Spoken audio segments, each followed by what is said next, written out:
Well, today is December 2nd, 2019. We are well into the Christmas season here in Cavite, and lo and behold, there is a typhoon headed our way.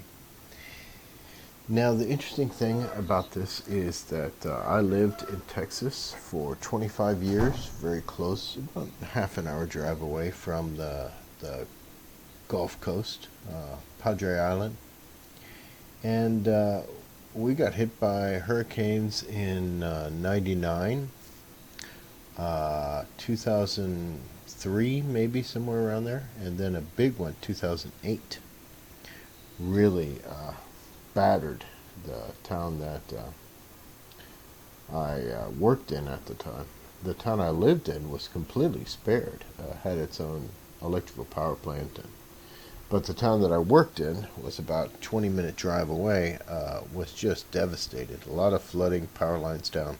The town I lived in had underground power lines, and there was no power failure, and I could go to Walmart, and I could go to, 7-Eleven, and everything was open. My house was completely dry, had air conditioning and everything, and then I'd go to work, and the city, we'd be helping the National Guard hand out food and water.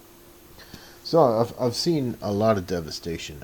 When I retired in 2015, I had a part-time job for a couple of years, or for 1 year, a little bit over a year, doing some inspection work. A year and a half. And what I did was I inspected a lot of construction that was done after hurricane damage and hail damage, a lot of roofs, basically. The Texas has a special insurance program called windstorm for typhoons and hurricanes, rather, in Texas.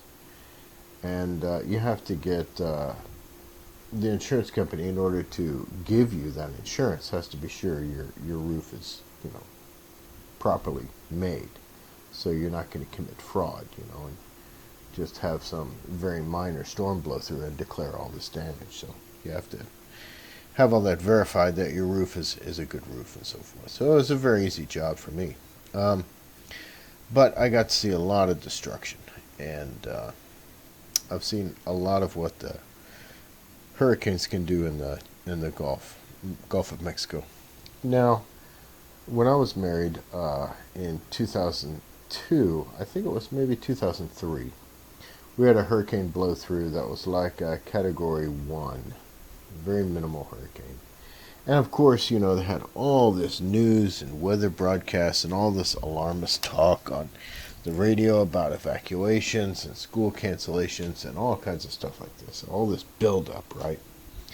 People panic and go to the store and stuff the carts full of bread and batteries and bottled water, and everything is just running out of the store. And my wife was laughing. She's a Filipina, and she'd been in the U.S. probably about 7 years by that time.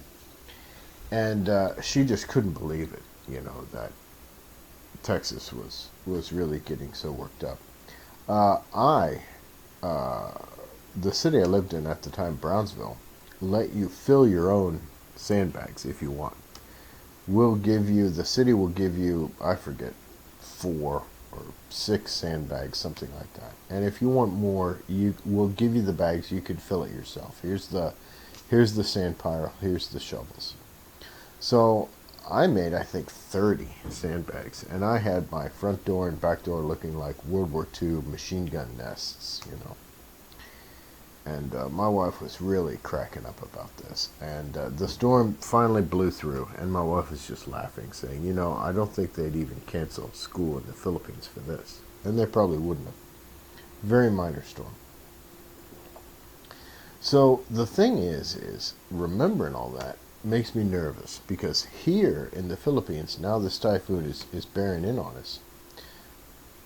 I remember that, and all of a sudden I'm getting all these texts about these schools being canceled and these warnings, and it's a Category 2 and it's a Category 3, Signal 2, Signal 3 is what they're calling it here. Signal 3 when it makes landfall, Signal 2 when it reaches where we are here. So that's a Category 2/3 storm for the Gulf of Mexico, which is a pretty severe storm. So I'm a little bit nervous about it, but the people that are texting me are saying, look, the worry isn't the winds. It's not the winds that you need to be worried about. It's the rain. It's the flooding. So I'm kind of relaxed actually about it now because I'm not really worried about the winds and the wind damage. We're on a hill. We're in a very modern development. There's excellent drainage, so I'm not worried about the flooding at all. So I'm really actually kind of relaxed about this storm, but still a little apprehensive because it is our first. It's my first typhoon. I've had earthquakes before. I've had plenty of hurricanes, but this is my first Pacific typhoon. Um, so that's my thoughts. My wife is a little bit nervous about it also. She's had some bad experiences with typhoons in the past. They ran out of power and water for a couple of weeks. Maybe 2012, maybe 2010, something like that, when she was living in Bacoor, Cavite, with her sister before we were married. Well, anyway, just wanted to drop a note about all this and let you all know how everything's going. So far, the weather is beautiful. Take care, everybody. Hope you're doing well. Bye-bye.